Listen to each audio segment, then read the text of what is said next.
அண்மையில் கந்திங் ஐலண்ட் சாலையில் அதிவேகமாக சென்று விபத்துக்குள்ளான ஒரு காரின் பதப்பதைக்க வைக்கும் காணொளியால் அதன் ஓட்டுநர் விசாரணைக்காக காவற்படையால் அழைக்கப்பட்டுள்ளார்.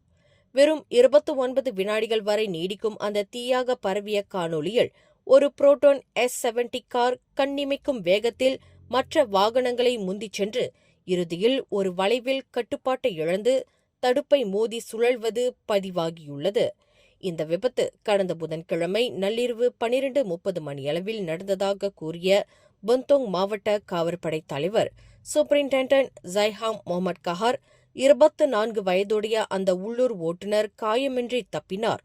ஆனால் வாகனம் மிக மோசமாக சேதமடைந்தது என்றார்.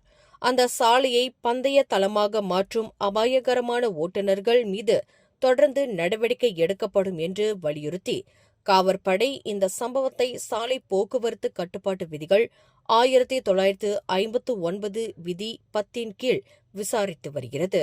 மேலும் செய்திகளை தெரிந்து கொள்ள கீழே இருக்கும் பெல் பட்டனை அழுத்துங்கள். உங்கள் மகிழ்ச்சியை வெளிப்படுத்த லைக் மற்றும் ஷேர் செய்யுங்கள். தொடர்ந்து திசைகளோடு இணைந்திருக்க சப்ஸ்கிரைப் செய்யுங்கள்.